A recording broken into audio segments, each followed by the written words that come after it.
Hi guys and welcome back to the channel Deepak Yadav education. Welcome to the daily current affairs discussion.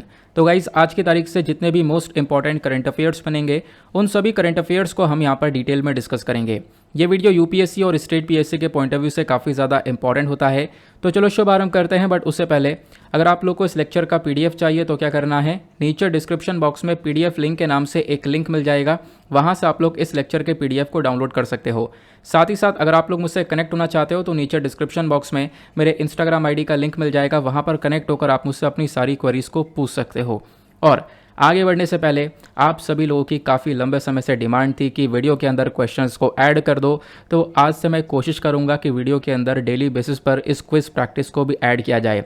ये जो quiz practice है ये हम लोग अपने वीडियोस में बहुत पहले ऐड किया करते थे, बीच में लगभग 1-1.5 महीने से मैं इसको ऐड नहीं कर रहा था। नाउ अब कोशिश रहेगी कि मैं डेली बेसिस पर इसको ऐड कर सकूं। अब यहाँ पे करना क्या है, आपको इस वीडियो को बहुत अच्छे से सुनना है, लास्ट में जाकर इन क्वेश्चंस को अटेंड करना है, क्योंकि यहाँ पर ये जो क्वेश्चंस है वो पूरे के पूरे लेक्चर से बनाए गए हैं। अब इससे पता ये चलेगा आपने वीडियो को कितने अच्छे से सुना है, और फिर लास्ट में एक कॉन्फिडेंस बिल्टअप होगा कि हाँ मैं इन क्वेश्चंस को सॉल्व कर पाया हूँ, प्लस ये चीज़ें मैंने आज सीखी हैं। तो कोशिश करना सभी लोग इन क्वेश्चंस को अटेम्प्ट कर सको। और आगे बढ़ने से पहले हमेशा की तरह वही बात, वीडियो के ऊपर जो लाइक का बटन है उसको दबा देना। आज का जो हमारा टारगेट है वो हमेशा की तरह 2K प्लस लाइक्स का रहने वाला है। तो यह है हमारा आज का सबसे पहला और एक इम्पॉर्टेंट आर्टिकल डिस्कस करेंगे ब्लैक मनी और उसके इश्यूज़ के बारे में। तो इंडियन एक्सप्रेस का ये आर्टिकल है, काफ़ी इंपॉर्टेंट है। हुआ क्या है यहाँ पर मैं आपको बताता हूँ। देखो, अनिल अंबानी जो कि रिलायंस के चेयरमैन हैं, अब यहाँ पर इनके अगेंस्ट में एक ऑर्डर पास किया गया है इनकम टैक्स इन्वेस्टिगेशन विंग के थ्रू। और वो जो ऑर्डर पास किया गया है वो कौन से एक्ट के अंडर में किया गया है, तो उस एक्ट का नाम है ब्लैक मनी एक्ट 2015। तो इस एक्ट के अंडर में इनके अगेंस्ट में ऑर्डर पास किया गया। 800 करोड़ रुपए का ये मामला है। 800 करोड़ रुपए का ये अनडिक्लेयर ऑफशोर एसेट है जिसका इनके पास कोई जवाब आपको देखने को मिलेगा नहीं। तो इसको डिस्कस करेंगे। आखिरकार यहाँ पर ये विवाद जो है ये बहुत लंबे समय पहले से और बहुत सारे केसेस में देखने को मिलता है। एक एक बात आपको यहाँ पर जानने को मिल जाएंगी। तो आप देख पाओगे इंडियन एक्सप्रेस ने इसको काफ़ी डिटेल से पब्लिश किया है। Order against Anil Ambani, offshore asset worth 800 crore rupees का यहाँ पर देखने को मिल रहा है।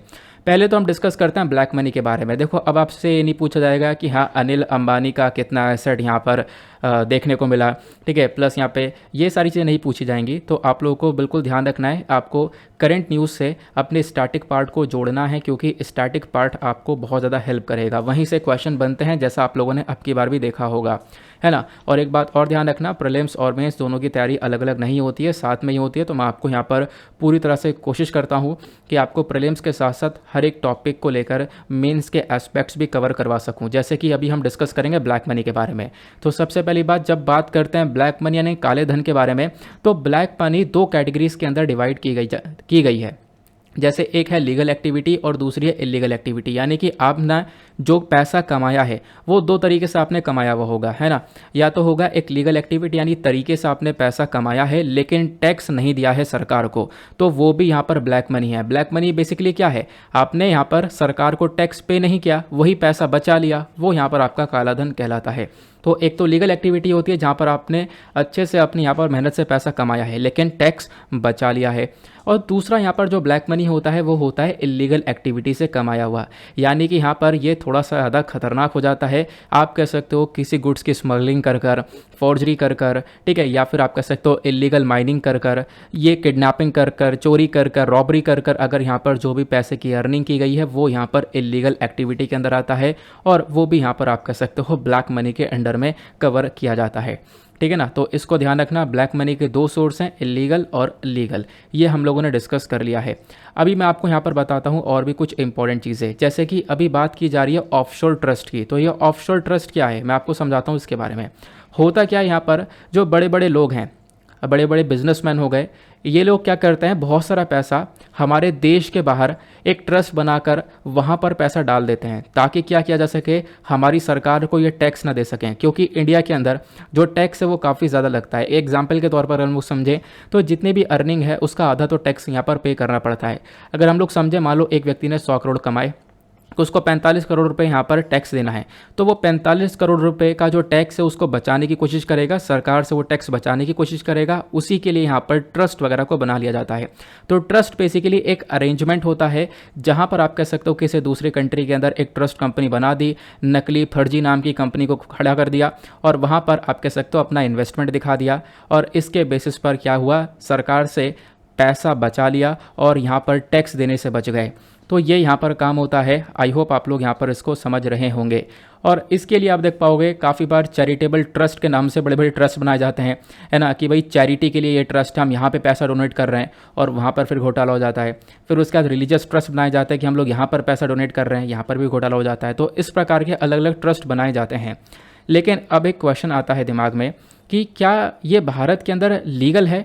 तो बिल्कुल यहाँ पर आप देख पाओगे एक ट्रस्ट को सेटअप करना इंडिया के अंदर में, सॉरी इंडिया से बाहर यहाँ पर बिल्कुल लीगल है। आप लोग यहाँ पर एक ट्रस्ट को बना सकते हो। ये सारी बातें खुद इंडियन ट्रस्ट एक्ट 1882 के अंदर आपको मेंशन देखने को मिलेंगी। लेकिन यहाँ पर आपको ध्यान रखना है कि ट्रस्ट जो है वो यहाँ पर एक ऑथेंटिक ट्रस्ट होनी चाहिए। हो क्या रहा है, यहाँ पर लोग फर्जी कंपनी बना देते हैं और वो फर्जी कंपनी बनाकर वहाँ पर अपना पैसा दिखा देते हैं कि हाँ ये मैंने पैसा उधर डाल दिया है और इधर यहाँ पर सरकार से टैक्स बचा लिया है। तो ये आप देखने को मिल जाएगा। तो बेसिकली कहीं ना कहीं इसको लेकर कोई ऐसा स्ट्रिक्टनेस हमारे एक्ट के अंदर नहीं देखने को मिलेगी। तो आप कह सकते हो जो लोग हैं वो इसी के लूप होल का फ़ायदा उठाते हैं। यहाँ पे जो कमी इस एक्ट के अंदर उसी का ज़्यादातर ही फ़ायदा उठाते हुए नज़र आते हैं, ठीक है ना। और अब आपके दिमाग में क्वेश्चन आएगा कि ऐसा क्यों? अगर बाहर के कंट्री में इन्होंने टैक्स दे दिया, सॉरी बाहर के कंट्री में इन्होंने पैसा भेज दिया अपने देश में टैक्स बचाने के लिए, तो इससे बाहर क्या कोई टैक्स नहीं लेगा? बिल्कुल बाहर की कंट्री भी टैक्स लेती हैं। लेकिन डिफरेंस यहाँ पर यह है कि इंडिया के अंदर जो टैक्स है वो काफ़ी ज़्यादा लिया जाता है as compared to the other countries. और जहाँ पे टैक्स के ऊपर बहुत ज़्यादा छूट मिलती है, बहुत कम टैक्स लिया जाता है, उसी को हम लोग बोलते हैं टैक्स हेवन। आपने काफ़ी बार सुना होगा टैक्स हेवन, अब यहाँ पर आप लोग समझ गए होंगे। तो बेसिकली यहाँ पर टैक्स हेवन ऐसे ऐसे देश आपको देखने को मिल जाते हैं जहाँ पर जो टैक्स है वो बहुत ही ज़्यादा लो रेट पर चार्ज किया जाता है। एग्जाम्पल के तौर पर Cayman Island, Switzerland, Hong Kong, Singapore, Luxembourg, उसके बाद यहाँ पर वेरियस आपको ये आइलैंड्स देखने को मिल जाएंगे, माल्टा, कनाडा, यहाँ पे। उसके बाद पैनामा, पैनामा के नाम से तो आपको पता चल गया होगा, पेंडोरा इसके नाम से भी आपको पता चल गया होगा। पैनामा भी यहाँ पर एक देश है जहाँ पे टैक्स ना बहुत कम चार्ज किया जाता है। वहाँ पे सरकार को मतलब ही नहीं है कि पैसा आ रहा है जा रहा है, ठीक है, उन्हें कहना है कि भाई हमें 5% दे दो, काम खत्म। तो ये ज़्यादातर जो पैसा है वो पैनामा के अंदर छुपा दिया जाता है बड़े बड़े बिजनेसमैन, बड़े बड़े लोगों के थ्रू। आपको पता होगा रिसेंटली यहाँ पर पैनामा पेपर्स भी लीक हुआ था, जिसके अंदर पता लगाया गया कि बड़े बड़े एक्टर्स थे, बड़े बड़े यहाँ पर बिजनेसमैन थे, इनफैक्ट बाहर के फॉरेन कंट्रीज़ के बहुत सारे लोग हैं, वो लोग यहाँ पर क्या करते हैं, अपना पैसा यहाँ पर इन कंट्रीज़ के अंदर टैक्स हेवन कंट्रीज़ के अंदर डाल देते हैं और यहाँ पे टैक्स बहुत कम चार्ज किया जाता है और इनकी कंट्री के अंदर टैक्स बहुत ज़्यादा चार्ज किया जाता है। तो अपने कंट्री से काफ़ी सारा पैसा ये लोग बचा लेते हैं। तो इससे क्या होता है, टैक्स बर्डन यहाँ पर रिड्यूस हो जाता है, टैक्स बर्डन ये बेसिकली कम हो जाता है। तो ये आप लोगों को देखने को मिलेगा। दुनिया की सबसे बड़ी प्राइवेट टैक्स हेवन जब आप लोग देखोगे, यानी कि सबसे बड़ी ऐसे देश जहां पर टैक्स बहुत कम लिया जाता है, तो वो कंट्रीज़ के नाम आपको यहां पर लगातार दिख रहे होंगे, ठीक है ना। देन उसके बाद यहां पर इन कंट्रीज़ की अगर आप लोग लोकेशन देखना चाहते हो तो यहाँ पर देख सकते हो। अभी जो पिछले साल चर्चा में था तो बहामास ये चर्चा में था, ब्रिटिश वर्जिन आइलैंड चर्चा में था, पैनामा इधर ये चर्चा में था, बारबाडोस चर्चा में था। देन उसके बाद यहाँ पर अभी हाँ यही जो कंट्रीज़ है ये काफ़ी चर्चा में थी। क्यों? क्योंकि यहीं पर सबसे ज़्यादा पैसा छुपा के रखा गया था, ठीक है ना। इतना आप लोग यहाँ पर ध्यान रखना, क्योंकि ये कंट्रीज़ बहुत कम टैक्स चार्ज करती हैं, इन्हीं को हम लोग टैक्स हेवन कंट्री बोलते हैं। ये आपको लिस्ट पूरी देखने को मिल जाएगी। और इसी चक्कर में भारत सरकार के पास ये प्रॉपरली पैसा पहुंचता नहीं है। टैक्स बचाने के चक्कर में ये जो लोग हैं वो यहाँ पर इस प्रकार से गलत काम करते हैं और टैक्स छुपा लिया जाता है और यहाँ पर जो सरकार का रेवेन्यू है वो काफ़ी कम हो जाता है और टैक्स के अंदर सरकार को एक बहुत बड़ा लॉस देखने को मिलता है। क्लियर हो गया। अब एक क्वेश्चन ये आता है कि भारत सरकार ने क्या क्या इनिशिएटिव्स उठाए हैं इस ब्लैक मनी को काउंटर करने के लिए, इसको टैकल करने के लिए। तो एक स्कीम लॉन्च करी थी, इनकम डिक्लेरेशन स्कीम 2016। तो यहाँ पर ये जो स्कीम है बेसिकली आप कह सकते हो ये एक अमनेस्टी स्कीम थी।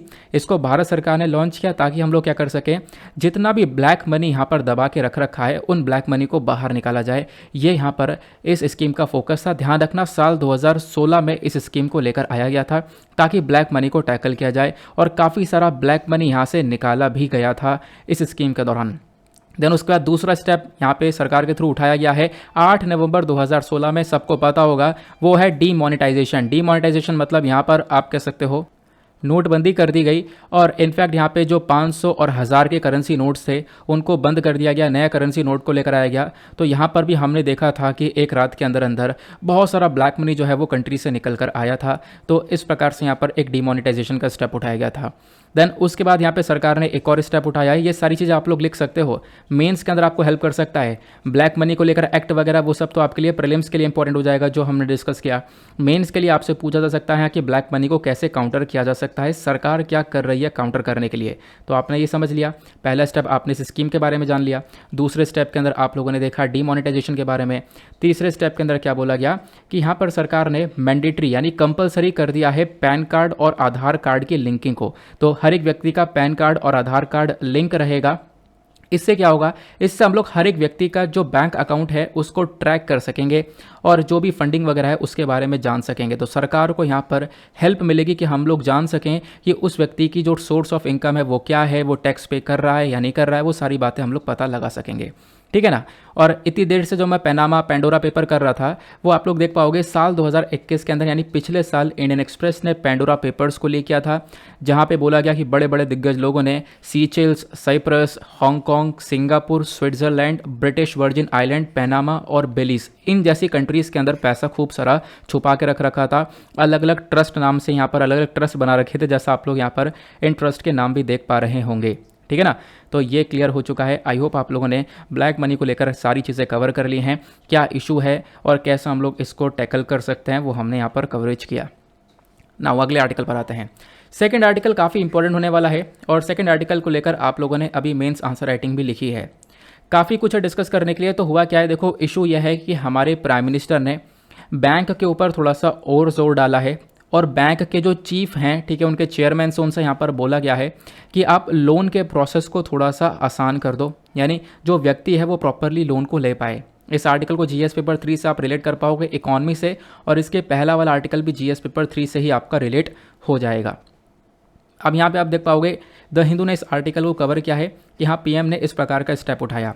और अब यहाँ पे देखोगे तो पीएम मोदी ने बैंक चीफ को ये अर्ज किया कि आप लोग यहाँ पे लोन के प्रोसेस को थोड़ा सा और ज़्यादा ईज़ कर दो, वहाँ पे थोड़ी सी छूट दो, ताकि जो लोग लोन नहीं ले पा रहे हैं वो प्रॉपरली लोन लेकर आ सकें, यानी कि प्रॉपरली वो लोन ले सकें। और इसी के लिए सरकार ने एक नया पोर्टल लॉन्च किया है, जन समर्थ पोर्टल। ध्यान रखना, ये जो जन समर्थ पोर्टल है यहाँ पर बहुत सारी सरकारी स्कीम्स को एक साथ रखा गया है, जो कि यहाँ पर उधार देने में ये पोर्टल वर्क करेगा। जब आप लोग यहाँ पर इसकी वेबसाइट पर जाओगे तो आपको ये पोर्टल मिल जाएगा। कुछ इस प्रकार से पोर्टल का आपको फ्रंट पेज देखने को मिलेगा। ठीक है ना। तो इसमें अब 13 स्कीम्स हैं और लोन की कैटेगरीज बताई गई हैं और कैसे कैसे लोन लेना है वो सब नीचे आपको देखने को मिलेगा। वहाँ पर हर एक व्यक्ति को जब लोन लेना है उसके लिए क्या क्या एलिजिबिलिटी है वो सारी बातें इसी पोर्टल, इसी वेबसाइट पर मेंशन की गई हैं। तो आप लोग जाकर एक बार इस पोर्टल को भी विजिट कर सकते हो। तो बेसिकली कहने का मतलब यह है लोन के प्रोसेस को थोड़ा सा आसान कर दिया जाए। तो एक स्टेप तो सरकार ने ये उठाया, साथ ही साथ इसी के साथ दूसरा स्टेप ये भी उठाया है कि जो हमारी फाइनेंस मिनिस्टर हैं निर्मला सीतारमण, इन्होंने यहाँ पर एक तरीके से रिव्यू किया है बैड बैंक स्ट्रक्चर के प्रोग्रेस को। अब बैड बैंक के बारे में पिछले 2 दिन से हम लोग रेगुलर पढ़ रहे हैं।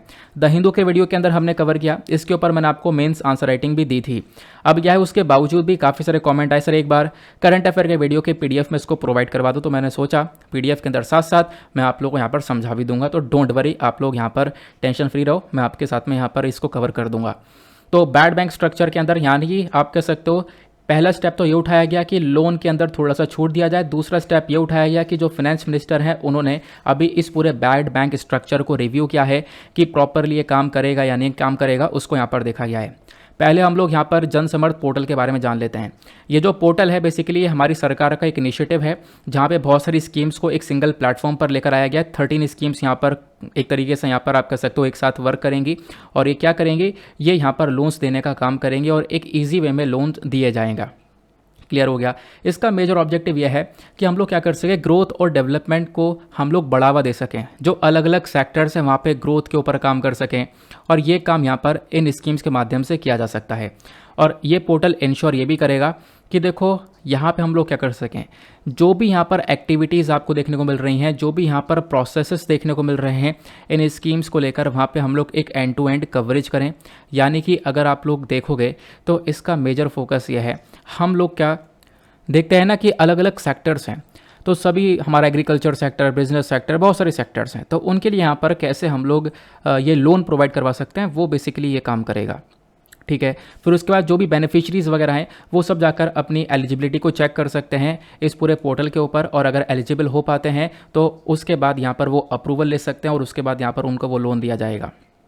क्लियर हो गया?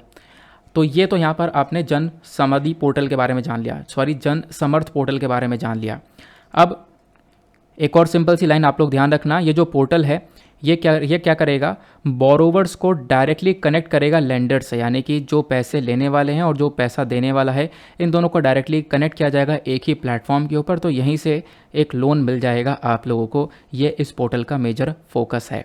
देन उसके बाद सरकार ने बोला कि NARCL यानी कि national asset reconstruction company limited, ये जो यहाँ पर NARCL है इसको हम लोग यहाँ पर रिव्यू कर रहे हैं। तो फाइनेंस मिनिस्टर ने यहाँ पर इसको बहुत लंबे समय पहले यानी कि पिछले साल 2021 के अंदर सेटअप किया था, और बेसिकली यहाँ पर इसको हम लोग एसेट रिकंस्ट्रक्शन कंपनी की तरह देखते हैं।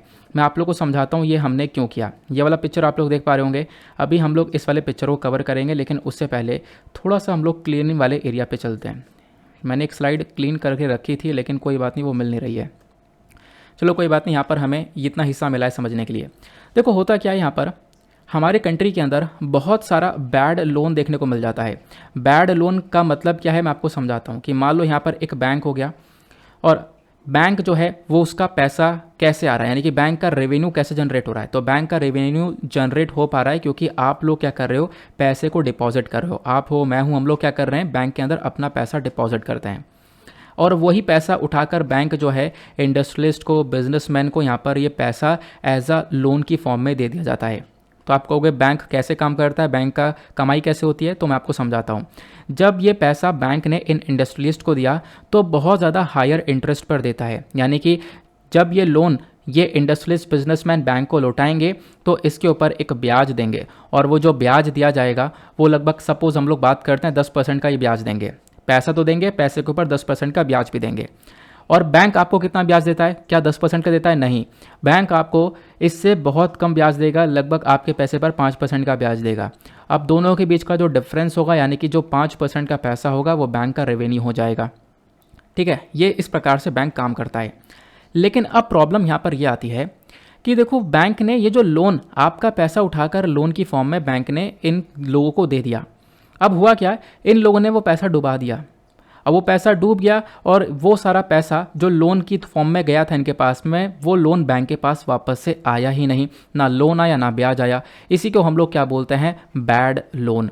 तो ये देश में काफ़ी ज़्यादा बढ़ चुका है, और इसी बैड लोन को टैकल करने के लिए, इससे निपटने के लिए सरकार ने बैड बैंक स्ट्रक्चर को बनाया है। क्या बनाया है, सरकार ने बैड बैंक स्ट्रक्चर को बनाया है। और जब हम लोग बात करते हैं बैड बैंक स्ट्रक्चर की, तो बैड बैंक के अंदर दो बॉडीज़ बनाई गई हैं। एक है NARCL national asset reconstruction company limited, और दूसरा है IDRCL India debt resolution company. तो ये दोनों मिलकर बैड बैंक स्ट्रक्चर बनाते हैं। क्लियर हो गया? आगे आते हैं हम लोग। अब मैं आगे से इसको NARCL और IDRCL बोलूँगा, तो फुल फॉर्म इसकी ज़रूर ध्यान रखना। अब ये काम कैसे करेंगे, तो देखो मैं आपको बताता हूँ। सरकार ने बोला कि आने वाले 5 साल के लिए कि जो सरकार है वो 30,600 करोड़ रुपए देकर एक तरीके से यहाँ पर NARCL को एस्टेब्लिश कर रही है, NARCL को बना रही है। ठीक है ना। इससे यहाँ पर क्या होगा, 30,000 करोड़ का क्या यूज़ किया जाएगा मैं आपको आगे बताऊँगा। लेकिन हमारा मेजर फोकस यहाँ पर यह है कि NARCL को क्या करना है, बहुत सारा जो बैड लोन है, लगभग 2 लाख करोड़ रुपए का जो बैड लोन है वो रिकवर करना है। इतना सारा बैड लोन यहाँ पे है, इनको रिकवर करना पड़ेगा। तो इनके रिकवरी के लिए यहाँ पर यही एक स्टेप उठाया गया है। अब रिकवरी कैसे की जाएगी मैं आपको समझाता हूँ। मैंने आपको बोला कि हमारे पास 2 बॉडी हैं, एक है NARCL और एक IDRCL। तो जब यहाँ पर बैंक ने लोन दिया था किसी को जो कि बैड लोन बन गया है, तो उसके बदले में बैंक ने एक सिक्योरिटी अपने पास रखी होगी, है ना। एक सिक्योरिटी मतलब बैंक रखता नहीं, कोई प्रॉपर्टी, कुछ यहाँ पर किसी जायदाद के कागज़, ये सारी चीज़ें रख लेता है एज अ सिक्योरिटी के फॉर्म में, कि अगर लोन नहीं आया तो मैं यहाँ पर इसको बेचकर पैसा कमा लूँगा। तो यहाँ पर आप कह सकते हो वही जो सिक्योरिटी है उसी सिक्योरिटी से क्या किया जाएगा, इस बैड लोन को रिकवर किया जाएगा। और वो कैसे होगा, तो उसी के लिए यहाँ पर बैड बैंक को बनाया गया है। नाम भले ही बैड बैंक है लेकिन इसका काम काफ़ी अच्छा रहने वाला है। तो NARCL और IDRCL का क्या वर्क रहेगा, क्योंकि ये दोनों मिलकर बैड बैंक बनाते हैं। NARCL plus IDRCL is equals to bad bank. तो NARCL क्या करेगा, तो ये बेसिकली यहाँ पर बैंक से इन सिक्योरिटीज़ को खरीदेगा। ठीक है, NARCL करेगा पहले स्टेप में, ये बैड लोन को बैंक से परचेज करेगा। अब परचेज करने के बाद में क्या होगा, बैंक को कुछ पैसा दे दिया जाएगा। मान लो यहाँ पर सिक्योरिटी को खरीदा और NARCL ने 15% का जो भी पैसा बनता है वो बैंक को दे दिया। तो आप कहोगे 100% क्यों नहीं दिया, तो ऐसे तो बैंक को घाटा हो गया। 100% देंगे लेकिन एडवांस में अभी 15% दिया है, क्योंकि यहाँ पर अभी तक NARCL के पास सिक्योरिटी है। अब वो प्रॉपर्टी वगैरह जो भी सिक्योरिटी होगी उसको NARCL क्या करेगा, IDRCL की मदद से बेचेगा। तो IDRCL क्या करता है, बेचने का काम करता है। तो यहाँ पर ये जब इनको बेचेंगे तो उससे जो बाद में पैसा आएगा, तो बाकी 85% बाद में यहाँ पर पैसा दिया जाएगा बैंक्स को। पहले 15%, बाद में 85% दिया जाएगा। ठीक है ना। और उसके बाद यहाँ पे बोला गया जब एसेट सोल्ड हो जाएगा, यानी IDRCL की मदद से हम लोग एसेट को बेच देंगे, तो कमर्शियल बैंक को यहाँ पर पैसा दे दिया जाएगा, जो भी उनका पैसा बचा हुआ है। फिर उसके बाद एक पॉसिबिलिटी ये भी आती है, आपका क्वेश्चन ये भी होगा कि मान लो जो ये बैड बैंक है वो यहाँ पर इस बैड लोन को बेचने में सक्षम नहीं रहा, वो यहाँ पर घाटे में पहुँच गया, मतलब कि ज़्यादा का था लेकिन कम में बेच दिया, घाटे में हो गया। तो उसके लिए कौन भुगतान करेगा, तो उसके लिए सरकार ने ऑलरेडी एक गारंटीड फंड दे दिया है। और वो गारंटीड फंड क्या है, वो यहाँ पर है 30,600 करोड़ रुपए, कि अगर यहाँ पे कोई लॉस वगैरह होता है तो यहाँ से पैसा निकालो और यहाँ पर डाल दो, और उससे यहाँ पर आप कह सकते हो इन बैड लोन्स को रिकवर किया जाएगा। क्लियर हो गया। आई होप आप लोगों ने यहाँ पर इसको अच्छे से समझ लिया। NARCL IDRCL क्या है, इसी के बेसिस पर हमने आज का थंबनेल भी लगा रखा है। अब इन्हीं को, जैसे हमने बैड बैंक बनाया ना, इसी को हम लोग एसेट मैनेजमेंट कंपनी के नाम से भी जानते हैं, क्योंकि इनका मेन काम क्या है, इनका मेन काम है जो भी यहाँ पर बैड लोन्स है उसको मैनेज करना, उसको रिकवर करना। तो NARCL की वर्किंग कैसे होगी ये हम लोगों ने समझ लिया, ये मैंने आपको बता दिया। देन उसके बाद यहाँ पर बैड बैंक्स को हम लोगों ने एक्सप्लेन कर लिया। अब देखो हम लोग ये सब क्यों कर रहे हैं, क्योंकि हमारे देश में क्या हो रहा है ना कि जो बैड लोन्स हैं वो काफ़ी तेज़ी से बढ़ रहे हैं। मार्च 2011 के अंदर 2.4% के आसपास थे बैड लोन्स थे, और मार्च 2019 के अंदर आप देख पाओगे 11.5% के आसपास पहुंचा, फिर थोड़ा सा कम हुआ कोविड-19 के टाइम पर। वैसे बैड लोन्स लगातार इंक्रीज़ हो रहे हैं। इनफैक्ट यहाँ पर इसी चक्कर में बैंकों की हालत ख़राब हो जाती है, फिर बैंकों को मर्ज करना पड़ता है और दो बैंक आपस में मर्ज हो जाती हैं। ठीक है, अब बैड बैंक की जब हम लोग बात करते हैं तो आप लोगों ने समझ लिया बैड बैंक का क्या काम है। नाम भले ही बैड हो लेकिन काम इसके गुड वाले हैं।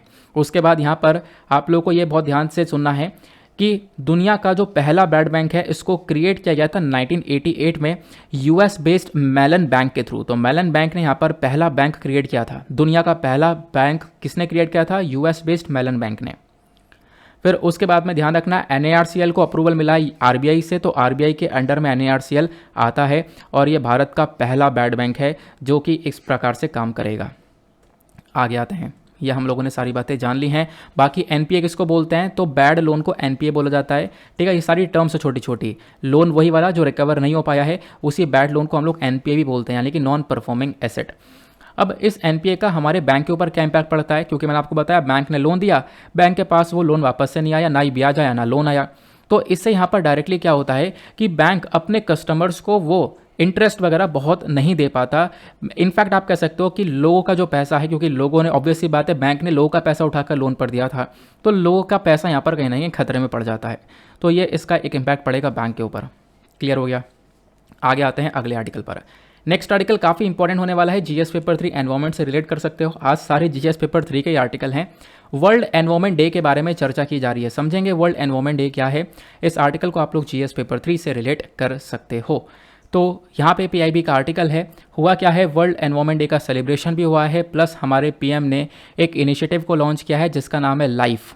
ठीक है, अब लाइफ क्या है हम लोग इसको भी डिटेल से समझेंगे। तो यहाँ पे काफ़ी सारे आर्टिकल्स ऑलरेडी पब्लिश हो चुके हैं। पहली इंपॉर्टेंट बात ध्यान रखने के लिए, जो वर्ल्ड एनवायरनमेंट डे है इसको हम लोग सेलिब्रेट करते हैं हर साल 5 जून को, ध्यान रखना, ताकि हम लोग क्या कर सकें, एनवायरमेंटल प्रोटेक्शन के प्रति अपनी जागरूकता बढ़ा सकें। यानी कि जो लोग हैं वो एनवायरमेंट के प्रोटेक्शन के ऊपर ध्यान दें और हम लोगों को थोड़ा सा जागरूक कर सकें कि भाई एनवायरमेंट हमारे लिए कितना इंपॉर्टेंट है। और इसी 5 जून को वर्ल्ड एनवायरनमेंट डे के अवसर पर क्या होता है, भारत सरकार ने लाइफ को लॉन्च किया है। लाइफ मूवमेंट, लाइफ का मतलब है लाइफस्टाइल फॉर द एनवायरमेंट, यानी काम करेंगे हम लोग एनवायरमेंट के लिए। ये बेसिकली यहाँ पर पीएम ने लॉन्च किया है। अब जब हम लोग वर्ल्ड एनवायरनमेंट डे की बात करते तो हर साल 5 जून को सेलिब्रेट कर रहे हैं, और इसकी जो शुरुआत है वो यहाँ पर 1972 के अंदर होती है, जब स्टॉकहोम का पहला कॉन्फ्रेंस होता है ना ह्यूमन एनवायरनमेंट के ऊपर, तभी यहाँ पर वर्ल्ड एनवायरनमेंट डे को हम लोग सेलिब्रेट करने के लिए डिसाइड करते हैं। स्टॉकहोम क्या है, तो स्वीडन के अंदर आप देख पाओगे ये जगह है स्टॉकहोम। यहाँ पर एक कॉन्फ्रेंस बैठता है और उसी कॉन्फ्रेंस के दौरान यहाँ पर इसकी शुरुआत की जाती है वर्ल्ड एनवायरनमेंट डे की। और फिर भारत यहाँ पर वर्ल्ड एनवायरनमेंट डे का 45वां सेलिब्रेशन को होस्ट करता है, जब उस समय थीम था बीट प्लास्टिक पोल्यूशन का। तो हर साल हम लोग यहाँ पर, आप कह सकते हो, इसको हम लोग सेलिब्रेट करते हैं और हर साल यहाँ पर अलग अलग देश जो हैं इस वर्ल्ड एनवायरनमेंट डे को होस्ट भी करते हैं। तो भारत ने 45वां वाला होस्ट किया था, ये भी आप लोग ध्यान रख सकते हो। बाकी कोशिश ये है कि हम लोग एनवायरनमेंट को प्रोटेक्शन दे सकें, ये हमारा मेजर फोकस होता है। दूसरी इंपॉर्टेंट बात, यहाँ पे वन डे एग्जामिनेशन भी पूछा जाता है कि जैसे कि यहाँ पर कोई दिन आता है, ठीक है, वर्ल्ड एनवायरनमेंट डे या फिर कोई भी इस प्रकार का डे आता है, तो उसका थीम ज़रूर पढ़ लिया करो। तो वर्ल्ड एनवायरनमेंट डे का जो थीम है 2022 का वो है ओनली वन अर्थ, ठीक है। और उसके बाद यहाँ पर इसका इंपॉर्टेंस क्या है, देखो अब की बार का वर्ल्ड एनवायरनमेंट डे हमारे लिए इसलिए भी इंपॉर्टेंट है क्योंकि यहाँ पर जो पहला कॉन्फ्रेंस हुआ था ना, स्टॉकहोम कॉन्फ्रेंस, जब से हम लोगों ने वर्ल्ड एनवायरनमेंट डे सेलिब्रेट करना स्टार्ट किया है, तो उसको अब की बार 50 साल भी हो चुके हैं। इसी वजह से अब की बार थोड़ा सा ये इंपॉर्टेंट हो जाता है। बाकी इसी अवसर पर अभी यहाँ पर पीएम ने लाइफ मूवमेंट को लॉन्च किया है। तो लाइफ की मूवमेंट क्या है मैंने आपको बता दिया, लाइफस्टाइल फॉर एनवायरनमेंट यहाँ पर इसका नाम है। तो पीएम मोदी ने यहाँ पर इसके बारे में चर्चा, COP26 का जो समिट हुआ था ग्लासगो में पिछले साल 2021 में, तभी यहाँ पे चर्चा की थी कि हम लोग क्या करेंगे, हम लोग यहाँ पर एनवायरमेंटल प्रोटेक्शन की तरफ बढ़ेंगे। बेसिकली यहाँ पर क्या जोर दिया गया था कि हम लोग एनर्जी प्रोडक्शन करेंगे, प्लस यहाँ पर लोगों की जो सस्टेनेबल लिविंग है उसके ऊपर काम करेंगे, एनर्जी को बचाएंगे, ग्रीन एनर्जी के ऊपर काम करेंगे। इसको लेकर काफ़ी चर्चा की गई थी, ठीक है ना। तो आप लोग को यहाँ पर ये ध्यान रखना है इसके बारे में। देन उसके बाद इसका ऑब्जेक्टिव क्या है, तो इसका ऑब्जेक्टिव यहाँ पर यह है कि हम लोग को काम करना है और P3 मूवमेंट की तरफ बढ़ना है। P3 मूवमेंट का मेजर फोकस है प्रो प्लैनेट पीपल, यानी कि प्लैनेट के प्रति यहाँ पर पीपल को प्रो बनाना है, यानी कि आप कह सकते हो प्लैनेट की वो प्रोटेक्शन कर सकें, एनवायरनमेंट का यहाँ पर ध्यान रख सकें, और इसी के बेसिस पर हम लोग अपने सस्टेनेबल गोल्स को भी अचीव कर पाएंगे, जो कि हमारे 17 गोल है, जिसमें से हमारा एक गोल एनवायरनमेंट प्रोटेक्शन की तरफ भी आता है।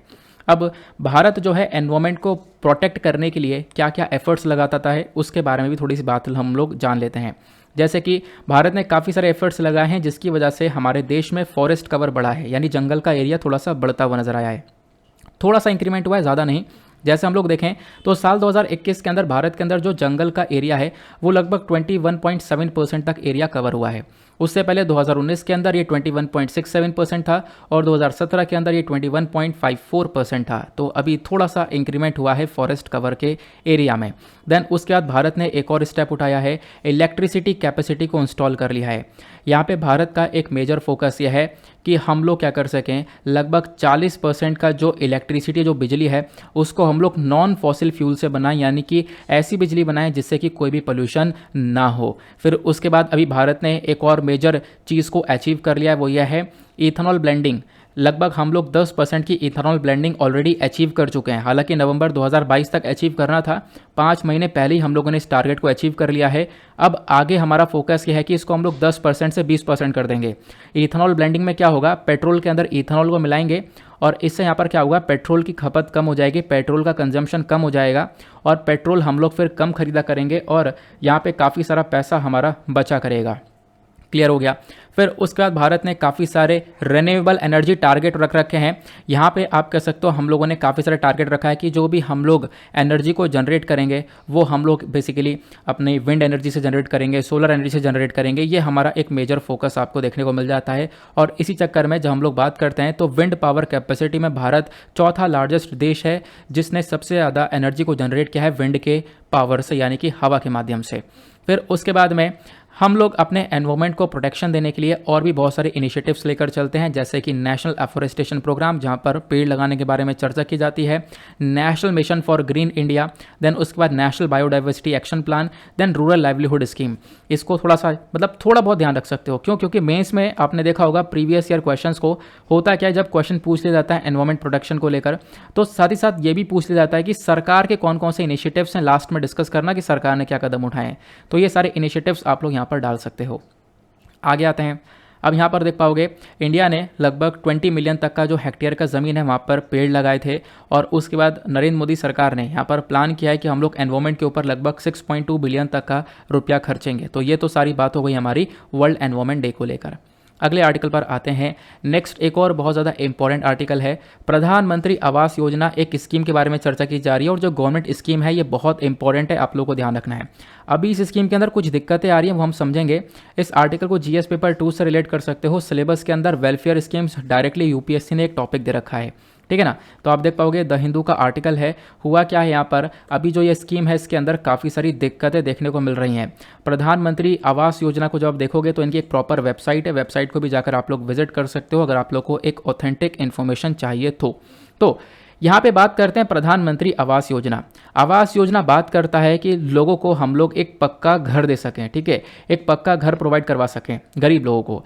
अब ये जो योजना है इसको 2 केसेस में बांटा गया है, यानी कि प्रधानमंत्री आवास योजना ग्रामीण यानी गांव के क्षेत्रों के लिए है, और दूसरा है प्रधानमंत्री आवास योजना अर्बन यानी कि हमारे शहर वाले एरिया के लिए इस स्कीम को बांटा गया है। फिर उसके बाद यहाँ पर और क्या मेंशन किया गया, इसमें देखो यहाँ पर एक पक्का घर दिया जाता है। देखो बोला यह जा रहा है कि इस स्कीम के अंदर काफ़ी हद तक देरी चल रही है, डिले चल रहा है। डिले के पीछे का कारण है सबसे पहली बात पेंडेमिक, कोविड-19 पेंडेमिक से यहाँ पर इस स्कीम का जो इम्प्लीमेंटेशन है वो काफ़ी हद तक स्लो हो चुका है। दूसरा कारण आपको देखने को मिल जाएगा कि बहुत सारे राज्यों के थ्रू यहाँ पर प्रॉपरली इस स्कीम को लागू नहीं किया जा रहा है। अगर हम लोग बात करें वेस्ट बंगाल, मध्य प्रदेश, बिहार, ओडिशा, उत्तर प्रदेश, छत्तीसगढ़, ये मेजर आपको राज्य देखने को मिलते हैं जहाँ पर हम लोग क्या कर रहे हैं, लोगों को एक पक्का घर दे रहे हैं इस प्रधानमंत्री आवास योजना के अंदर में। लेकिन हुआ क्या, इनमें से उत्तर प्रदेश और वेस्ट बंगाल ने ही थोड़ा बहुत अच्छा परफॉर्म किया है। बिहार यहाँ पर एक लोवेस्ट कंप्लीशन रेट पर है, तो ये भी यहाँ पर मेंशन किया गया। उसके बाद में यहाँ पर बोला जाता है कि फंडिंग में एक दिक्कत देखने को मिलती है। जब हम लोग इस योजना स्कीम के बारे में बात करते हैं तो राज्य सरकार अपने हिसाब से चल रही है। हालांकि यहाँ पर देखो वेस्ट बंगाल की साइड से एक स्टेप उठाया गया। वेस्ट बंगाल ये बोल रहा है कि हम लोग ये जो स्कीम चलाई गई है आवास योजना वाली, ये हम लोग अपने हिसाब से बंगला आवास योजना के हिसाब से चलाएंगे, ठीक है। तो स्टेट जो है अपने हिसाब से यहाँ पे काम करने लग रहे हैं। इसकी वजह से यहाँ पर जो प्रॉपर फंडिंग है वो यहाँ पर इन स्कीम्स के पास में नहीं जा पा रही है। हालांकि फंडिंग ऐसी होनी चाहिए कि जो केंद्र सरकार है वो 60% पे कर रहा है और जो स्टेट्स है उनको 40% का कॉस्ट पे करना है। लेकिन यहाँ पर आप कह सकते हो जो स्टेट्स हैं वो प्रॉपरली कंट्रीब्यूशन इस फंडिंग के अंदर नहीं दे पा रहे हैं। तो यहाँ पर आप कह सकते हो जब फंडिंग नहीं आएगा तो ऑब्वियस सी बात है ये स्कीम भी इंप्लीमेंट नहीं हो पाएगी। और प्रधानमंत्री आवास योजना के बारे में जब चर्चा करते हैं तो एक ग्रामीण यानी गांव वाले क्षेत्र के लिए है और एक शहर वाले क्षेत्र के लिए है। लेकिन जो गांव वाले क्षेत्र के लिए है वो मिनिस्ट्री ऑफ रूरल डेवलपमेंट के अंडर में आता है और जो अर्बन वाले क्षेत्र के लिए है वो ministry of housing and urban affairs के अंडर में आता है। ध्यान रखना इंपॉर्टेंट है ये, ठीक है, क्योंकि डायरेक्टली यहाँ पर मिनिस्ट्रीज़ के बारे में पूछ लिया जाता है। अब बात करते हैं डायरेक्टली स्कीम के बारे में। पहले हम लोग ग्रामीण वाली स्कीम के बारे में चर्चा करेंगे। तो इस स्कीम का मेजर ऑब्जेक्टिव है कि साल 2022 तक सभी लोगों के पास में एक घर हो, उनको हम लोग घर प्रोवाइड करवा सकें। इस स्कीम को पहले हम लोग इंदिरा आवास योजना के नाम से जानते थे, इसको वापस से रीस्ट्रक्चर करके प्रधानमंत्री आवास योजना का नाम दिया गया है 1 अप्रैल 2016 के अंदर। मिनिस्ट्री ऑफ रूरल डेवलपमेंट इसको इम्प्लीमेंट करती है, ऑलरेडी डिस्कस कर चुके हैं। इसका मेजर एम यह है कि मार्च 2022 तक जो भी व्यक्ति ऐसे हैं जिनके पास में घर नहीं है या कच्चे मकान में रह रहे हैं तो उनको यहाँ पर पक्के मकान में भेजा जाए। और इसमें हम लोग यहाँ पर ऐसे लोगों की मदद कर रहे हैं जो कि बिलो पॉवर्टी लाइन पीपल हैं, जो कि काफ़ी हद तक गरीब आपको देखने को मिल जाते हैं। उसके बाद यहाँ पर मेंशन किया गया इसमें कौन कौन से लोग बेनिफिट ले सकते हैं, तो जो भी यहाँ पर SC ST कार्ड से बिलोंग कर रहा है, ठीक है, प्लस यहाँ पर कुछ लेबर्स, यहाँ पे कुछ मजदूर हैं, plus non SC ST categories के जो आपको लेबर देखने को मिलेंगे, प्लस यहाँ पर आप कह सकते हो एक्स सर्विसमैन है, रिटायर्ड मेंबर है पैरामिलिट्री फोर्सेस के, डिसेबल कोई पर्सन है या माइनॉरिटी है, तो इन लोगों को यहाँ पर बेनिफिट मिलता है इस स्कीम के अंदर में। और कैसे पैसा दिया जाता है, तो सेंटर और स्टेट गवर्नमेंट दोनों मिलकर काम करती है। 60% पैसा खर्चती है हमारी केंद्र सरकार और 40% राज्य सरकार। लेकिन यही सिस्टम नॉर्थ ईस्टर्न राज्यों के लिए अलग है और पहाड़ी इलाकों के लिए अलग है। पहाड़ी इलाकों में क्या है कि यहाँ पर 90% सरकार खर्चती है और बाकी 10% वहाँ की सरकार के थ्रू खर्चा जाता है, तब जाके इस प्रधानमंत्री आवास योजना को हम लोग इम्प्लीमेंट करते हैं। देन उसके बाद इसके अचीवमेंट्स के बारे में अगर हम लोग चर्चा करते हैं, तो यहाँ पर आप कह सकते हो कि इसने अभी 2.7 करोड़ हाउसेस का टारगेट पूरी तरह से पूरा कर लिया है। काफ़ी सारे लोगों को घर ऑलरेडी घर दे दिया है, ठीक है। फिर उसके बाद मतलब कि इसका मतलब इसको इनिशिएट किया गया था, इसका टारगेट था 2.7 करोड़ हाउसिंग को हम लोग यहाँ पर प्रोवाइड करवा सकें। प्लस यहाँ पे मेंशन किया गया कि अभी हम लोग काफ़ी सारे लोगों को घर प्रोवाइड करवा चुके हैं। अभी मेजर फोकस है कि हम लोग प्रॉपरली सभी लोगों को कंप्लीट कर पाएँ। देन उसके बाद प्रधानमंत्री हमने अभी ग्रामीण वाले योजना के बारे में चर्चा की है। अब बात करते हैं अर्बन वाले यानी कि शहर वाले के बारे में। तो इसको लॉन्च किया गया था 25 जून 2015 में और इसका भी फोकस यह है कि शहर वाले एरिया में कुछ ऐसे लोग हैं जिनके पास कोई घर नहीं है, उनको यहाँ पे हम लोग एक पक्का घर दे सकें। और इस वाली अर्बन यानी शहर वाली स्कीम को इम्प्लीमेंट किया जाता है ministry of housing and urban affairs के थ्रू, ध्यान रख सकते हो।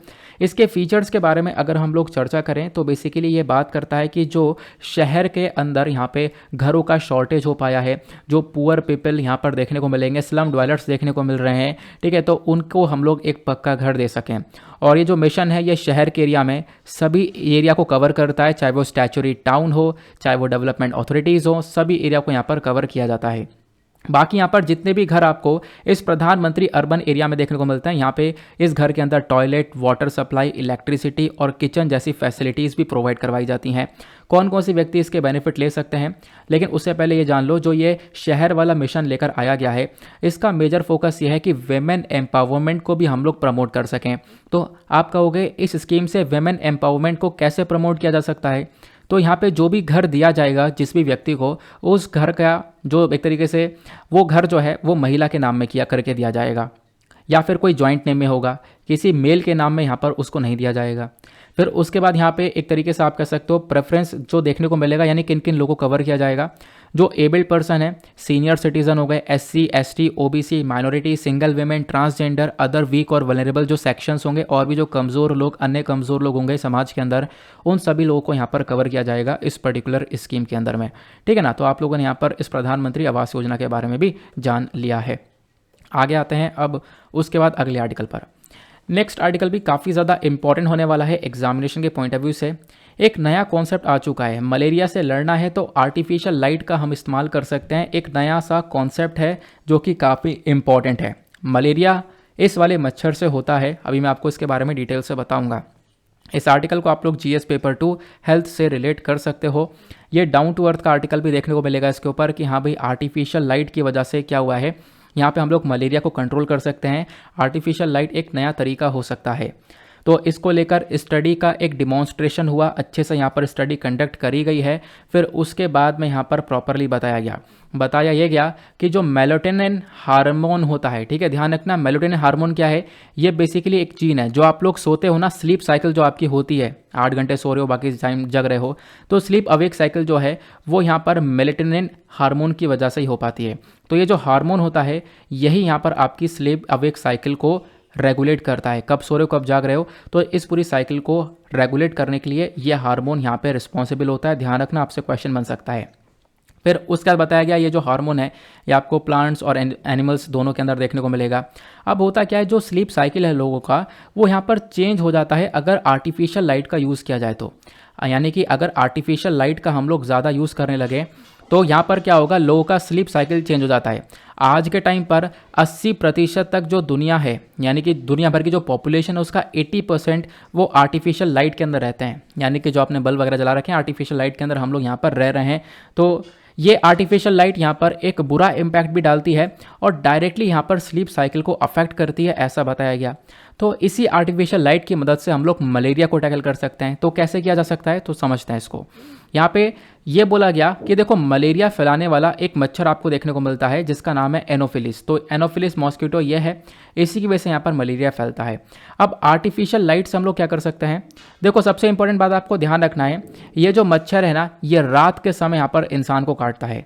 लेकिन जब हम लोग आर्टिफिशियल लाइट का इस्तेमाल करेंगे तो यहाँ पर हम लोग कह सकते हैं कि इस मच्छर को हम लोग ट्रिक करेंगे, या फिर मच्छर को हम लोग यहाँ पर आप कह सकते हो कि इसको यहाँ पर मतलब बोल दिखाया जाएगा कि भाई ये तो आर्टिफिशियल लाइट का जब यूज़ करेंगे तो इसको लगेगा ये डे टाइम है, ये दोपहर का टाइम देखने को मिल रहा है, दिन का टाइम देखने को मिल रहा है, तो यहाँ पर काटेगा नहीं। तो इस प्रकार की चीज़ें यहाँ पर नज़र आती हैं।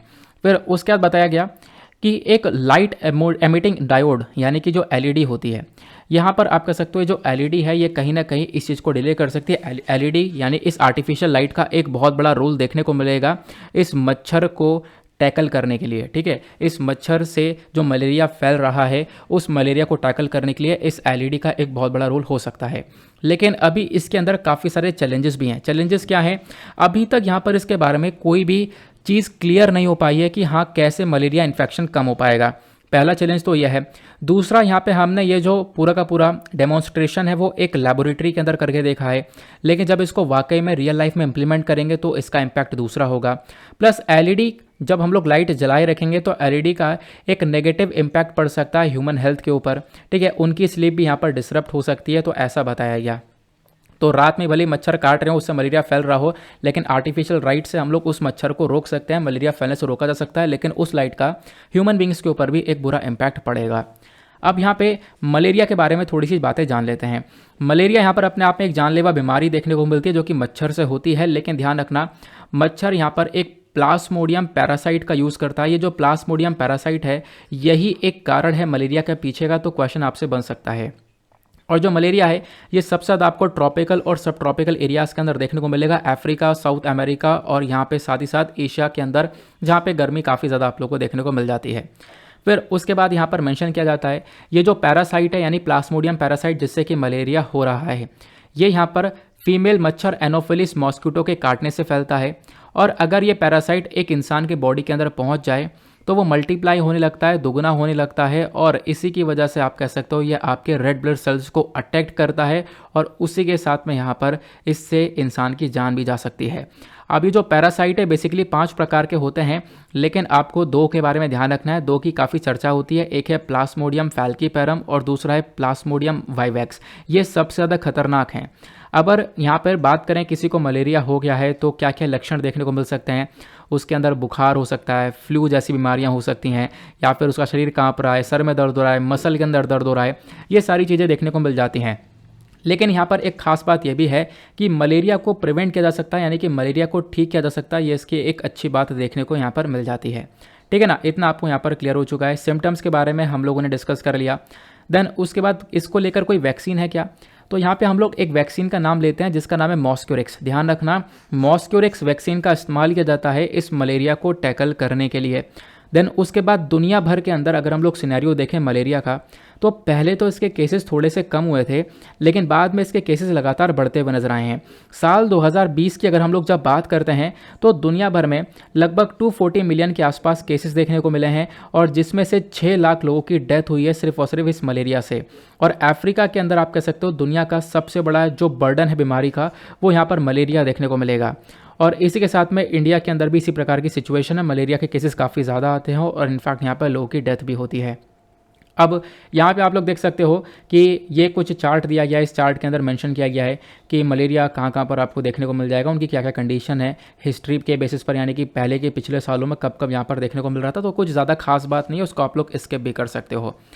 तो बाकी यहाँ पर एक क्वेश्चन ये भी आता है कि इसमें कुछ परेशानी तो नहीं है, मतलब वैक्सीन का हम इस्तेमाल करें मॉस्क्यूरिक्स तो बच सकते हैं, हाँ बिल्कुल, लेकिन कोई प्रॉब्लम तो नहीं है। देखो प्रॉब्लम यह है ना कि अभी क्या हो रहा है, हम लोगों ने देखा ईस्ट अफ्रीका के अंदर ये जो मलेरिया है ये basically anti malarial drug resistance बन चुका है। यानी कि एक दिक्कत ये देखने को मिलती है कि भले ही आप लोग मलेरिया के लिए काफ़ी सारी दवाइयाँ ले रहे हों, लेकिन वो दवाई बॉडी के अंदर काम करना बंद कर जाती है। तो ये भी हम लोग यहाँ पर देख पाते हैं, ठीक है ना। तो ये चीज़ भी यहाँ पर देखने को मिल रही है कि वो बॉडी के अंदर दवाई काम करना बंद कर जाती है, तो वो प्रॉब्लम यहाँ पर ठीक हो नहीं पाती। क्लियर हो गया, आगे आते हैं। उसके बाद ये हम लोग ने ऑलरेडी डिस्कस कर लिया है। नाउ लास्ट आर्टिकल पर आते हैं। इकोनॉमी के एक कॉन्सेप्ट के बारे में चर्चा करेंगे। इंपॉर्टेंट आर्टिकल है, काफ़ी दिनों पहले से चर्चा में था। स्टैगफ्लेशन। स्टैगफ्लेशन क्या होता है, मैं आप लोग को सिंपल से शब्दों में समझाने की अपनी पूरी कोशिश करने वाला हूँ। इस आर्टिकल को आप लोग जीएस पेपर 2 और 3 से रिलेट कर सकते हो। आर्टिकल के अंदर हमारे सिलेबस के अंदर अलग अलग टॉपिक्स हैं, growth and development, monetary policy और फिस्कल पॉलिसी, यहाँ से आप लोग रिलेट कर लेना। तो ये द हिंदू का आर्टिकल है, यहाँ पे मेंशन किया गया स्टैगफ्लेशन के बारे में। स्टैगफ्लेशन क्या होता है प्लस इसका इम्पैक्ट क्या देखने को मिल रहा है आज के टाइम पर। देखो, जब हम लोग बात करते हैं स्टैगफ्लेशन की, तो मैं पहले तो मैं आपको डेफिनेशन बताता हूँ, फिर आगे की कहानी बताऊंगा। स्टैगफ्लेशन मतलब होता है a situation characterised by simultaneous increase in prices and stagnation of economic growth. यानी कि महंगाई बढ़ रही है और जो ग्रोथ है, इकोनॉमिक ग्रोथ, वो यहाँ पर आपको स्टैग्नेंट या फिर रुकी थमी हुई देखने को मिल रही है या फिर कम होती हुई नजर आ रही है। इसी को हम लोग स्टैगफ्लेशन बोलते हैं। तो आप कहोगे नहीं समझ में आया, कोई बात नहीं, अब यहाँ पर हम लोग समझने की कोशिश करते हैं। पहले आप लोग एक नॉर्मल केस के अंदर देखो, जब हम लोग बात करते हैं जीडीपी की यानी कि ग्रॉस डोमेस्टिक प्रोडक्ट की, तो आपको पता है कि किसी भी देश के अंदर अगर जीडीपी बढ़ेगा तो जो इन्फ्लेशन है यानी कि जो महंगाई है वो भी यहाँ पर बढ़ेगी। तो आप कहोगे ये क्या मतलब है, अभी समझाऊंगा। फिर दूसरा यहाँ पर ये भी आता है कि अगर किसी भी देश के अंदर जीडीपी कम होता है तो यहाँ पर जो महंगाई है, इन्फ्लेशन, वो भी कम होता है। ठीक है, तो आप कहोगे इसके पीछे का क्या लॉजिक हो सकता है। बिल्कुल लॉजिक है, मैं आपको समझाता हूँ। जब किसी देश के अंदर जीडीपी बढ़ा मतलब उस देश के अंदर प्रोडक्शन जो है वो इंक्रीज़ हो रहा है, लोगों को यहाँ पर जॉब्स मिल रही हैं, लोगों के पास में यहाँ पर अर्निंग हो रही है, लोगों के पास में पैसा आ रहा है। अब लोगों के पास में पैसा आ रहा है तो फिर यहाँ पर जो प्रोडक्ट की डिमांड है वो भी यहाँ पर इंक्रीज़ हो रही है। ठीक है ना। अब डिमांड इंक्रीज़ हो रही है तो उसके बेसिस पर क्या है, जो दाम है सामान के वही बढ़ रहे हैं, इन्फ्लेशन जो है बढ़ रहा है। तो हमेशा जीडीपी बढ़ती है तो इन्फ्लेशन भी बढ़ता है। अब उसी प्रकार से जब जीडीपी कम होती है तो इन्फ्लेशन भी कम होता है। यानी कि प्रोडक्शन मान लो यहाँ पर कम होने लगा। अब प्रोडक्शन कम होगा तो लोगों को जॉब मिलेगी नहीं, अनएम्प्लॉयमेंट यानी कि बेरोज़गारी थोड़ी ज़्यादा देखने को मिल जाएगी, लोगों के पास में पैसा आ नहीं रहा है। तो फिर यहाँ पर आप कह सकते हो कि जो महंगाई है वो भी यहाँ पर थोड़ी सी डाउन होती हुई नज़र आएगी, इन्फ्लेशन यहाँ पर डाउन होता हुआ नज़र आएगा। तो जीडीपी बढ़ता है, इन्फ्लेशन बढ़ेगा, जीडीपी कम होगा तो यहाँ पर इन्फ्लेशन भी कम होगा, ये कंडीशन होती है। और ये यहाँ पर आप फिलिप्स कर्व के थ्रू देख सकते हो, ये इन्फ्लेशन रेट है और ये अनएम्प्लॉयमेंट रेट है। अगर यहाँ पर इन्फ्लेशन रेट को जब आप लोग देख पाते हो तो यानी कि अगर महंगाई कम होगी धीरे धीरे तो फिर यहाँ पर बेरोज़गारी भी बढ़ेगी। ठीक है, महंगाई कम होगी, ऑब्वियस सी बात है, तो बेरोज़गारी बढ़ती हुई नजर आएगी, यानी कि लोगों के पास में पैसा नहीं आएगा तो फिर यहाँ पर महंगाई इतनी बढ़ेगी नहीं। तो ये फिलिप्स कर्व के थ्रू यहाँ पर इंडिकेट करा गया है। चलो अब बात करते हैं स्टैगफ्लेशन क्या होता है। चलो सही, हमें यहाँ पर अच्छे समझ में आ चुका है कि हाँ क्या होता है एक तरीके से जीडीपी और इन्फ्लेशन का रिलेशन। अब बताओ स्टैगफ्लेशन क्या होता है। अब स्टैगफ्लेशन का कॉन्सेप्ट अपने आप में अलग है। स्टैगफ्लेशन के अंदर क्या होता है, देखो इसको हम लोग अनयूजुअल इकोनॉमिक सिनेरियो बोलते हैं। ये एक अनयूजुअल तरीका है, बहुत रेयर केसेस में देखने को मिलता है। होता क्या है कि जो ग्रोथ है, जो जीडीपी है, वो तो यहाँ पर आपकी कम हो रही है लेकिन महंगाई यहाँ पर बढ़ती है। अभी तक क्या हो रहा था, जीडीपी बढ़ रही थी तो फिर इन्फ्लेशन बढ़ रहा था, जीडीपी कम हो रही थी तो इन्फ्लेशन कम हो रहा था। लेकिन स्टैगफ्लेशन के अंदर जो ग्रोथ है आपकी वो स्टैग्नेंट हो जाती है। स्टैग्नेंट मतलब वहीं पर थम जाती है, ग्रोथ आपकी कम होने लगती है लेकिन इन्फ्लेशन बढ़ने लगता है। तो इसी वजह से स्टैग और फ्लेशन को ऐड करके स्टैगफ्लेशन बनता है। तो ग्रोथ आपकी कम हुई लेकिन यहाँ पर महंगाई बढ़ जाती है। तो एक वर्स्ट केस होता है यहाँ पर, और बदतर सिनेरियो ये देखने को मिलता है स्टैगफ्लेशन का। ठीक है ना, आपकी ग्रोथ भी कम हो रही है, महंगाई भी बढ़ रही है, बेरोजगारी भी बढ़ रही है, तो एक बुरी सी कंडीशन मानी जाती है। और यहाँ पर एक तरीके से अनयूजुअल सा इकोनॉमिक सिनेरियो है स्टैगफ्लेशन का। तो इकोनॉमिक ग्रोथ यहाँ पे कम होगी, इन्फ्लेशन और अनएम्प्लॉयमेंट बढ़ेगा, इसको हम लोग स्टैगफ्लेशन बोलते हैं। और ये जो टर्म है ना स्टैगफ्लेशन, ये किसके थ्रू लाया गया था, तो लायन मैकलोड के थ्रू यहाँ पर ये टर्म लाया गया था, जिनका पिक्चर आप देख पा रहे होंगे। यूके के अंदर यहाँ पर इसको लाया गया था नवंबर 1965 के अंदर। तो आई होप आप लोग ज़िंदगी भर याद रखोगे स्टैगफ्लेशन क्या होता है, प्लस जीडीपी और इन्फ्लेशन का आप लोग कॉन्सेप्ट ध्यान रखोगे। मैंने आपको बताया स्टैगफ्लेशन काफ़ी खतरनाक होता है, हमारी इकोनॉमी के लिए एक डिजास्ट्रस माना जाता है कि आपकी तो ग्रोथ भी कम हो रही है, प्लस बेरोजगारी भी बढ़ रही है, प्लस उसके साथ साथ यहाँ पर महंगाई भी बढ़ रही है। अब स्टैगफ्लेशन का केस, एक सबसे खतरनाक केस हमने 1970s के आसपास देखा था, जब ओपेक कंट्रीज़ यानी कि organisation of petroleum exporting countries जो हैं, इन्होंने एक कार्टेल की तरह काम किया, यानी कि सब ने मिलकर डिसाइड किया कि हम लोग इस कच्चे तेल के दाम को कम कर देंगे, इस कच्चे के तेल के यहाँ पर सप्लाई को कम कर देंगे, जिससे कि इसके दाम बढ़ जाएंगे। सब ने मिलकर यहाँ पर एक साथ ये कदम उठाया और इससे क्या हो रहा था, इकोनॉमिक ग्रोथ हैम्पर हो रहा था, कंट्रीज़ का इकोनॉमिक ग्रोथ इतना था नहीं और दाम यहाँ पे यानी ग्रोथ यहाँ पर थमी हुई थी, ग्रोथ रुकी हुई थी, लेकिन जो इन्फ्लेशन है वो यहाँ पर काफ़ी तेज़ी से बढ़ रहा था। तो ये केस हम लोगों ने यहाँ पर देखा था 1970s के आसपास, ऐसा यहाँ पर मेंशन किया गया। ठीक है ना। तो आई होप आप लोगों को समझ में आ चुका है। बाकी आप लोगों से एक क्वेश्चन है सिंपल सा, यहीं पर मैं आपसे पूछना चाहूँगा, ये जो ओपेक कंट्रीज़ है, organisation of petroleum exporting countries, इसके अंदर आज के टाइम पर टोटल कितनी कंट्री हैं? आपको नीचे कमेंट सेक्शन में उन कंट्रीज़ के नाम लिखने हैं। ठीक है ना। तो बस इतना ध्यान रखना, यह आप लोगों ने स्टैगफ्लेशन के बारे में जान लिया है। स्टैगफ्लेशन और इन्फ्लेशन के बीच में क्या डिफरेंस होता है, इसको भी आप लोग समझ सकते हो। स्टैगफ्लेशन में यहाँ पर दाम यानी महंगाई बढ़ रही होती है, स्पेंडिंग कम हो रही होती है, इकोनॉमिक ग्रोथ कम हो रही होती है, बेरोजगारी बढ़ रही होती है। लेकिन इन्फ्लेशन में महंगाई जब बढ़ती है तो यहाँ पर दाम बढ़ रहे हैं, लोग पैसा भी खर्च करते हैं क्योंकि इकोनॉमिक ग्रोथ हो रहा है, और अनएम्प्लॉयमेंट यानी बेरोजगारी कम होती है क्योंकि लोग यहाँ पर जॉब ले रहे हैं तो पैसा भी ज़्यादा खर्चते हैं। तो ये दोनों डिफरेंस आपको स्टैगफ्लेशन वर्सेस इन्फ्लेशन में देखने को मिलेगा। देन अब आते हैं अपने क्वेश्चन की तरफ। अगर आप लोगों ने वीडियो में अच्छे से, पूरे ध्यान से, पूरे फोकस के साथ में अच्छे से चीज़ों को सुना है तो इन क्वेश्चंस को आप लोग अटेम्प्ट कर पाओगे। पहला क्वेश्चन यहाँ पर बोलता है वर्ल्ड एनवायरनमेंट डे को हम लोग सेलिब्रेट करते हैं कौन सी तारीख को, वो बताना है। और अब की बार का साल 2022 का जो थीम है वर्ल्ड एनवायरनमेंट डे का वो क्या है। दूसरा क्वेश्चन, पहला बैड बैंक हमारे दुनिया के अंदर क्रिएट किया गया था 1988 में, वो यूएस बेस्ड एक बैंक था, वो कौन सा बैंक था, आपको उसका नाम बताना है। अगला क्वेश्चन यहाँ पर बोलता है डैश, यहाँ पर एक ऐसा हार्मोन है जो कि रिस्पॉन्सिबल होता है आपके स्लीप और अवेक साइकिल के लिए, उस हार्मोन का नाम बताना है।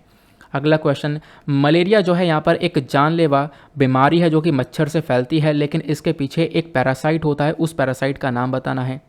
फिर उसके बाद में ये जो टर्म है स्टैगफ्लेशन, ये लाया गया था एक व्यक्ति के थ्रू, उन व्यक्ति का नाम बताना है, अभी थोड़ी देर पहले हमने कवर किया।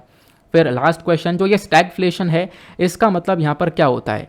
Stagflation means a situation characterised by simultaneously increase, यानी किस चीज़ के अंदर इंक्रीजमेंट देखने को मिलेगा, कौन सी चीज़ बढ़ेगी और कौन सी चीज़ थमी हुई होती है, या आप लोगों को दोनों के अंदर फिलअप करना है। तो ये कुछ क्वेश्चंस थे, इनके आंसर्स मैंने आगे प्रोवाइड करवा दिए हैं। चाहो तो आप लोग यहाँ पर एक बार कवर कर सकते हो, लेकिन अगर खुद सॉल्व करोगे तो वो ज़्यादा बेटर रहेगा। लेकिन अटेम्प्ट सबको करना है, ज़्यादा लोग पार्टिसिपेट करेंगे तो मैं इन क्वेश्चंस को कंटिन्यू करूँगा, पार्टिसिपेशन नहीं रहेगा क्योंकि यहाँ पे काफ़ी टाइम लग जाता है। तो यहाँ पर आगे देखेंगे इसकी, फिलहाल पार्टिसिपेशन करने की कोशिश करना। नाउ इसी के साथ करते हैं लेक्चर को समाप्त, मिलते हैं आप लोगों से नेक्स्ट वीडियो में। आज के लिए bye bye, have a nice day, thank you and जय हिंद।